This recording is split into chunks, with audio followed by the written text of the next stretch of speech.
दोस्तों, आज जो वाक्य मैं आपको सुनाने जा रहा हूं, वह कोई मामूली बात नहीं है। यह एक ऐसा सच्चा और दिल हिला देने वाला हादसा है, जिसे सुनकर आप सोच में पड़ जाओगे कि क्या वाकई ऐसा भी हो सकता है। एक बेवा माँ की 3 जवान बेटियां, जिनकी अभी तक शादी भी नहीं हुई थी, अचानक उम्मीद से हो जाती है ना। वह बाहर जाती थी, न किसी से मिलना जुलना। फिर सवाल उठता है, आखिर यह सब किया किसने? क्या वह उनका सगा बाप था या कोई सौतेला भाई? शायद चाचा, मामा, खालू, कोई ऐसा जिसे घर का हिस्सा समझा गया, जिस पर एतबार किया गया। यह वह वाकया है जिसने पूरे गांव को हिलाकर रख दिया। घर के दर्रो दीवार तक कांप उठे जब हकीकत सामने आई। इस कहानी की मरकजी शख्सियत है एक गरीब औरत बीवी सकीना। उसका पहला शौहर सालों पहले इंतकाल कर चुका था। पहले शौहर से उसका एक बेटा था राशिद, जो उसकी दूसरी शादी के बाद भी उसी के साथ रहा। फिर बीवी सकीना ने दोबारा निकाह किया, जिससे उसे 6 बेटियां हुईं, पर्देदार, शरीफ और बहुत ही सलीकेदार। मगर किस्मत को शायद कुछ और मंजूर था। दूसरा शौहर भी ज्यादा दिन ना जी सका और वह फिर से बेवा हो गई। बीवी सकीना अपने बच्चों के लिए मेहनत करती, लोगों के घरों में बर्तन मांजती, कपड़े धोती, झाड़ू लगाती। जो थोड़ा बहुत पैसा या खाना मिलता, उसी में पूरा घर चलता। राशिद, जो उसका सौतेला बेटा था, शुरू से घर में ही रह रहा था। सभी बेटियां उसे भाई समझती थीं। सब कुछ खामोशी से चलता रहा, जब तक कि एक दिन ऐसा तूफान न आया जिसने बीवी सकीना की जिंदगी को हिलाकर रख दिया। एक दिन उसकी सबसे बड़ी बेटी फातिमा की तबीयत बिगड़ने लगी। कमजोरी, चक्कर, उल्टियां। पहले तो बीबी सकीना ने सोचा कोई मामूली बीमारी है, लेकिन जब हालत और बिगड़ी तो वह उसे शफा खाना बिलाल ले गई। डॉक्टर ने मुआयना करने के बाद सिर्फ एक जुमला कहा, आपकी बेटी उम्मीद से है। यह सुनते ही बीवी सकीना का जिस्म जैसे सुन्न हो गया। बेटी बिन ब्याही थी, पर्देदार और शरीफ। फिर यह सब कैसे हो गया? कब हुआ? किसने किया? क्यों किया? बीवी सकीना का दिमाग सुन्न पड़ गया। वह सदमे में थी। उसने पहले तो फातिमा को डांटा, जोर से चीखा, फिर गुस्से और दर्द में आकर दहाड़े मार दी। मगर जब बेटी रोते हुए सिर्फ एक ही बात कहती रही, अम्मी, मैंने किसी को देखा तक नहीं, खुदा की कसम मुझे कुछ नहीं मालूम, तो बीवी सकीना का दिल जैसे फट गया। एक माँ सब समझ जाती है, और बीवी सकीना जान गई कि उसकी बेटी झूठ नहीं बोल रही। लेकिन यह गम यहीं तक महदूद नहीं रहा। कुछ ही दिन गुजरे थे कि उसकी दूसरी बेटी, फिर तीसरी बेटी, वही हाल। वह भी उम्मीद से निकल आई, और दोनों की जुबान पर भी वही अल्फाज थे, अम्मी, हमें कुछ भी याद नहीं, अल्लाह की कसम हमें नहीं पता, यह सब कैसे हुआ। यह सब सुनकर बीवी सकीना अंदर से टूट गई। वो कई दिन तक चुप रही, रोती रही, सोचती रही, मगर कोई जवाब नहीं मिला। फिर एक दिन दिल में हिम्मत करके वह इंसाफ की उम्मीद लेकर दारुसलाम की सल्तनत के बादशाह सुल्तान सुलेमान शाह के दरबार जा पहुंची। दरबार सजा हुआ था। बादशाह तख्त पर बैठा लोगों की फरियादें सुन रहा था। इसी दौरान दरबार के दरवाजे से बीबी सकीना अंदर दाखिल हुई। चेहरा आंसुओं से भीगा हुआ, कपड़े गर्द से सने हुए, पांव नंगे, और आंखों में सिर्फ एक सवाल, मुझे इंसाफ कब मिलेगा। बादशाह ने उसे देखा और पूछा, मांझी, आप क्यों रो रही हैं? क्या तकलीफ है आपको? बीवी सकीना ने इधर उधर देखा और फिर खामोश हो गई। वजीर आगे बढ़ा और नरमी से बोला, अम्मा, आप दरबार में आई हैं, जुबान खोलें, बताएं आपको क्या दुख है। बीवी सकीना बोली, बादशाह सलामत, मेरा गम ऐसा है कि सबके सामने कहूंगी तो कल मेरे घर की दीवारें भी शर्म से कांप उठेंगी। मैं आपसे अकेले में बात करना चाहती हूं। बादशाह हैरान हुआ, मगर औरत की लरजती आवाज और दर्द भरे चेहरे को देखकर बोला, इस मां को मेरे खास कमरे में लाया जाए, मैं इसका दर्द खुद सुनना चाहता हूं। 2 सिपाही बीबी सकीना को बादशाह के खास कमरे में ले गए। जैसे ही बीबी सकीना अंदर पहुंची, वह बादशाह के कदमों में गिर पड़ी, झाड़ू कतार रोने लगी। बादशाह का दिल पसीज गया। उसने कहा, मां जी, आपकी फरियाद अब मेरी फरियाद है।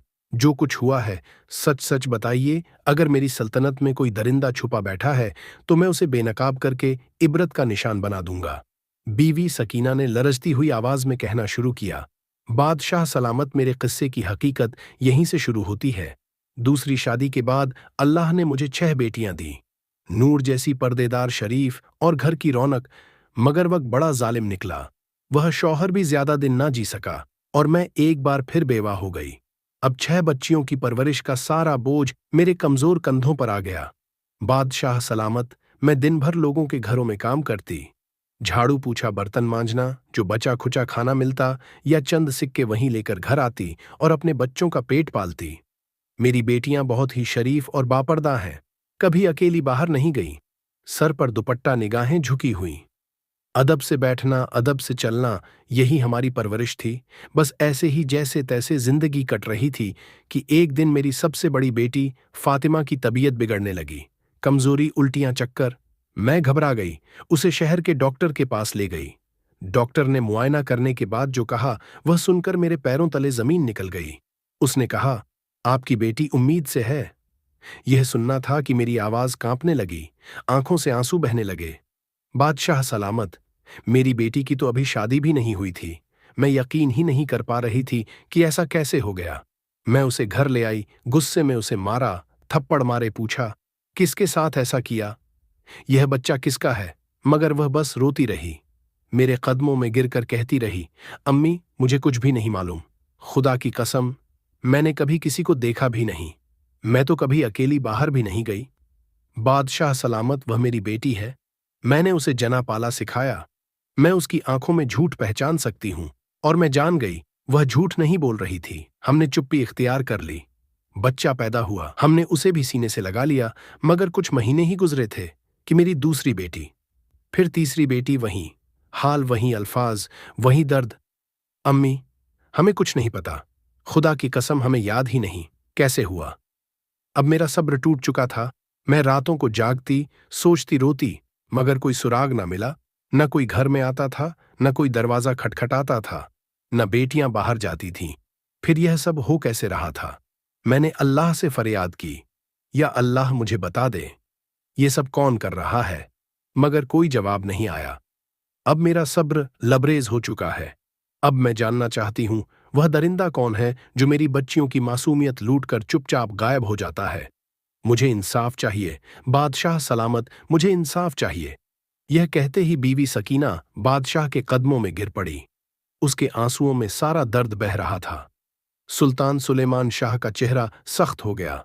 उसने तख्त से उठते हुए गहरी सांस ली और कहा, अब यह सिर्फ एक मां का मामला नहीं रहा, यह पूरी सल्तनत का सवाल बन चुका है। दरबार की हवा जैसे थम गई थी। बादशाह ने बीबी सकीना को देखकर कहा, अम्मा तुम अब आई हो जब 3 बेटियों की जिंदगी तबाह हो चुकी है।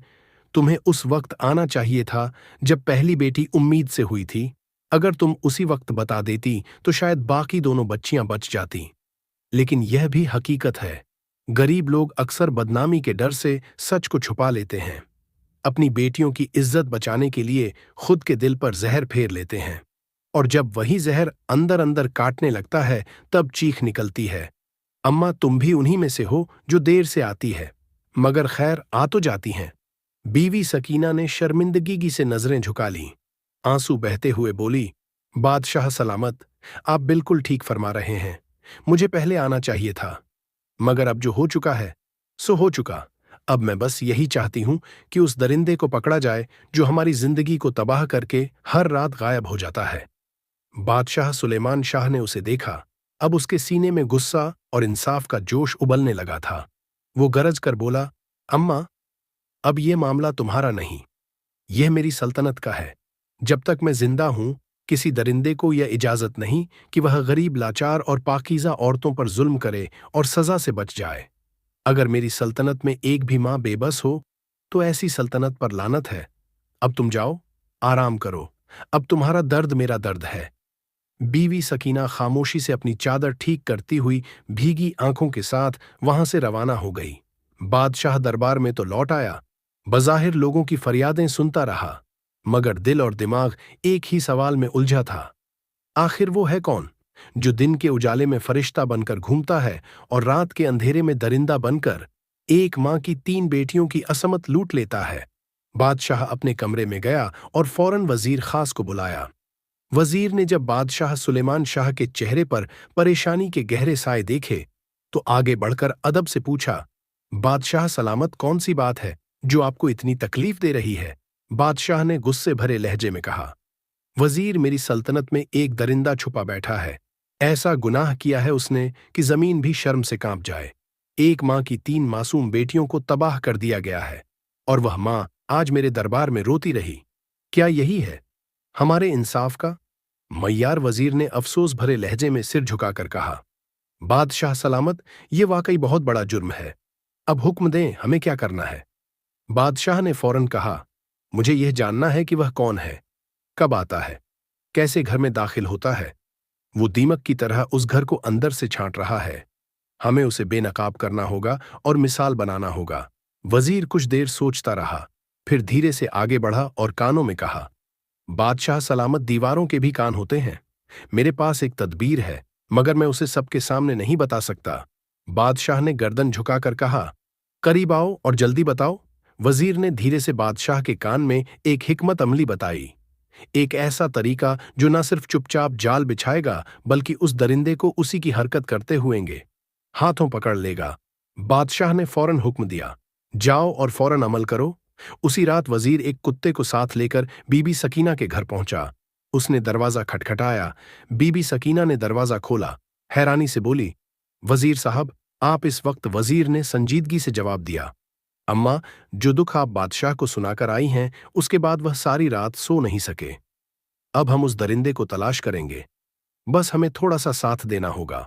बीबी सकीना ने वजीर के हाथ में बंधा कुत्ता देखा और हैरान होकर पूछा, वजीर साहब, ये कुत्ता क्यों लाए हैं? क्या करेंगे इसके साथ? वजीर ने नरम मगर संजीदा लहजे में जवाब दिया, अम्मा, मुझे बस अंदर ले चलिए, मैं सब समझा दूंगा। बीवी सकीना ने दरवाजा खोला। वजीर अंदर आया और आहिस्ता से बोला, आज रात हम इसी कुत्ते की मदद से उस दरिंदे को बेनकाब करेंगे। बस तुम सबको चुप रहना होगा, कोई आवाज नहीं निकालनी, जैसे से कुछ हो ही नहीं रहा। अगर हमारी चाल कामयाब हो गई तो हम ऊंगे हाथों पकड़ लेंगे। वजीर ने फिर उस कुत्ते को सहन के एक कोने में बांध दिया, वही जगह जहां से कोई छत से कूदकर घर में दाखिल हो सकता था। फिर उसने बीवी सकीना और उसकी बेटियों को समझाया, आज रात कोई चीखेगा नहीं, सिर्फ देखना है और बर्दाश्त करना है। जैसे ही वह दरिंदा अंदर आएगा, कुत्ता उस पर भौंकने लगेगा और हमारे सिपाही उसी वक्त हरकत में आ जाएंगे। उसने दो मुहाफिजों को हुक्म दिया कि वह घर के आसपास छुपकर पहरा दें। बीवी सकीना और उसकी तीनों बेटियों को तसल्ली देकर वह वापस चला गया और सीधा महल जाकर बादशाह सुलेमान शाह के सामने पेश हुआ। बादशाह ने पूछा, वजीर, जाल बिछाया गया, कुत्ता सही जगह बांध दिया? वजीर ने सर झुकाकर कहा, जी बादशाह सलामत, सब वैसा ही किया है जैसा आपने चाहा था। अब अगर वह दरिंदा आज भी आया तो वह बचकर नहीं जाएगा। बादशाह ने गहरी सांस ली और बोला, वजीर, जब तक उस जालिम को उसकी सजा ना दे दूं, मुझे नींद नहीं आ सकती। मेरी सल्तनत में कोई मजलूम औरत रोए, यह मैं बर्दाश्त नहीं कर सकता। रात ढलने लगी, पूरा गांव सन्नाटे में डूब गया। चांद की रोशनी में खामोशी भी थी और एक अजीब सा खौफ भी। आधी रात के करीब बीवी सकीना के घर की छत पर एक साया दिखाई दिया। एक शख्स दबे पांव आया, छत से नीचे कूदा और सहन में उतर गया। अगले ही पल कुत्ता जोर जोर से भौंकने लगा। आवाज इतनी तेज थी कि बीबी सकीना और उसकी बेटियां जाग गईं और आसपास छुपे हुए सिपाही भी फौरन हरकत में आ गए। बीबी सकीना ने दिल थाम लिया, बेटियों को पास करके बैठ गई। वह आ चुका था। वहीं दरिंदा सिपाही दौड़कर अंदर आए। वह नकाब पर शख्स भागने लगा, मगर सिपाहियों ने उसे दबोच लिया। उसके हाथ मरोड़कर जमीन पर गिरा दिया गया। चेहरे पर काला कपड़ा बंधा हुआ था। वो अपनी पहचान छुपाना चाहता था। सुबह हुई, बादशाह का दरबार सजा। वो मुजरिम हथकड़ी में जकड़ा हुआ, सर झुकाए घुटनों के बल बैठा था। बीबी सकीना अपनी 6 बेटियों के साथ दरबार में दाखिल हुई। बादशाह सुलेमान शाह ने इशारा किया, दरबार खाली करवा दिया गया। अब वहां सिर्फ 4 लोग मौजूद थे, वो मुजरिम बादशाह, वजीर और बीबी सकीना अपनी बेटियों के साथ। अब वक्त था सच सामने लाने का, पर्दे हटाने का। बादशाह ने सख्त लहजे में कहा, तुझे मेरा डर नहीं रहा? क्या तुझे नहीं पता कि मेरी सल्तनत में किसी औरत की इज्जत पर हाथ डालने वाले की सजा सिर्फ मौत है? फिर उसने सिपाहियों को हुक्म दिया, इस शख्स के चेहरे से नकाब हटाओ। मैं देखना चाहता हूं वह चेहरा जिसने एक मां की 3 बेटियों की जिंदगी तबाह कर दी। जैसे ही नकाब हटाया गया, एक गहरी खामोशी छा गई। बीवी सकीना की आंखों में हैरत, तकलीफ और गुस्से का तूफान उठ खड़ा हुआ। वो चीख कर बोली, राशिद, तूने यह क्या किया? वह वही सौतेला बेटा था जो बीवी सकीना के पहले शौहर से था, जो उसी घर में उनके साथ पला बड़ा था, जिसे बीबी सकीना ने कभी अपने बेटे से कम नहीं समझा था और सब बेटियां उसे भाई कहती थीं। बीबी सकीना आगे बढ़ी, उसके चेहरे पर थूक दिया। तू दरिंदा है, बेशर्म है इन बच्चियों के साथ। तूने यह क्या किया? इन्हीं के साथ तू बड़ा हुआ। तू तो इनका भाई था, इनकी हिफाजत करने वाला, और तू ही निकला इनकी इज्जत का कातिल। फिर उसने एक जोर का थप्पड़ मारा। बेटियां सहम गईं, रोने लगीं। बादशाह ने तलवार खींची और उसके सर के पास रखकर गरजता है, अब बोल, सच सच बता, तूने यह सब क्यों किया? अगर एक लफ्ज भी झूठ बोला तो यह तलवार तेरा सर चीर देगी। राशिद की सांसें तेज हो गई, चेहरे पर खौफ छा गया। उसने कांपती आवाज में कहना शुरू किया, बादशाह सलामत, मैं बीबी सकीना का सौतेला बेटा हूं। ये सारी बेटियां मेरी सौतेली बहनें हैं। मेरे वालिद का इंतकाल बहुत पहले हो गया था। बीबी सकीना ने मुझे अपनी बेटियों के साथ ही पाला, मगर मेरे दिल में उनके लिए नफरत और जलन पलने लगी। जब बेटियां और जवान होने लगीं, उनकी खूबसूरती देखकर मेरी नीयत बदल गई। मैं जानता था यह मुझे कभी अपना नहीं मानेंगी। मैंने बीवी सकीना से कहा कि बड़ी बेटी की शादी कर दो, मगर उन्होंने मेरी बात को अहमियत नहीं दी। मुझे लगने लगा कि यह सब एक दिन शादी करके चली जाएंगी और मेरे अंदर का शैतान जाग गया। मेरी हवस ने मुझे अंधा कर दिया। मैंने सोचा रात के अंधेरे में अगर मैं चाहूं तो इन पर हाथ डाल सकता हूं, कोई मुझे पकड़ नहीं पाएगा। मैं हकीम के पास गया और उससे ऐसी बूटी मांगी जिसे सूंघते ही इंसान बेहोश हो जाए। वह बूटी 4 से 5 घंटे तक असर करती थी। रात के अंधेरे में मैं छत से नीचे उतरता और अपनी सौतेली बहनों को वह बूटी सूंघा देता, जिससे सब बेहोश हो जाती। फिर मैं अपनी हवस पूरी करता, जिस बहन को चाहता उस पर जुल्म करता। फिर उसी तरह उसके कपड़े पहनाकर सब कुछ पहले जैसा कर देता, ताकि जब उन्हें होश आए तो उन्हें कोई इल्म ना हो। मैं वापस ऊपर चला जाता और दिन भर सब कुछ ऐसे चलता जैसे कुछ हुआ ही नहीं। किसी को कुछ महसूस नहीं होता। यह गुनाह मैंने बार बार किया, कई महीनों तक। आज रात अगर मुझे छत पर बंधा वह कुत्ता पहले ही दिख जाता तो शायद मुझे शक हो जाता कि कोई चाल बिछाई गई है, मगर मैं समझा यह कोई पालतू जानवर होगा। मेरा ध्यान तो सिर्फ अपनी हैवानियत पर था, इसलिए मैं आ गया और पकड़ा गया। इतना कहकर वह खामोश हो गया। दरबार में गहरी खामोशी छा गई। बीवी सकीना के चेहरे पर एक मां का दर्द साफ नजर आ रहा था।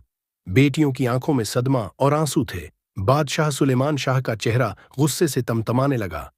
उसने वजीर की तरफ देखा और सिर के हल्के से इशारे से हुक्म दिया। वजीर ने तलवार मयान से निकाली, आगे बढ़ा और एक ही वार में उस दरिंदे राशिद का सिर धड़ से जुदा कर दिया।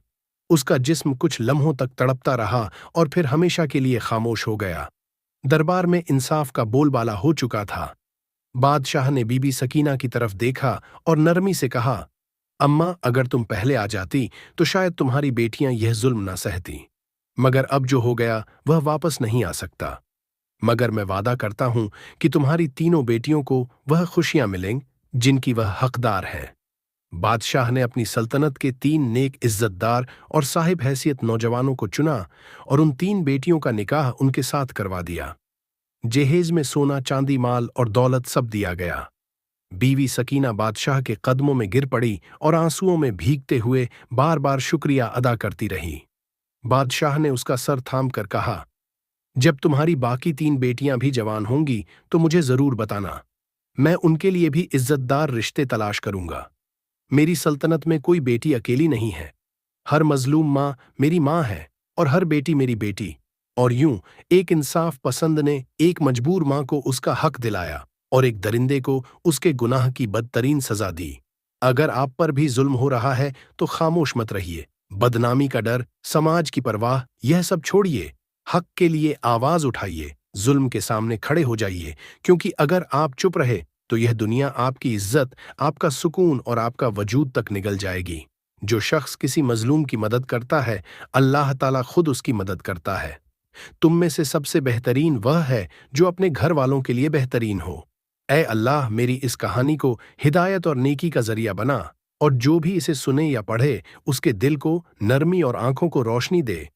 अगर आपको यह कहानी दिल से लगी हो तो इसे लाइक करें, अपने दोस्तों के साथ शेयर करें और चैनल को सब्सक्राइब करना ना भूलें, ताकि आपको आगे भी इस तरह की हकीकत से जुड़ी दिल को छू लेने वाली कहानियां मिलती रहे। शुक्रिया।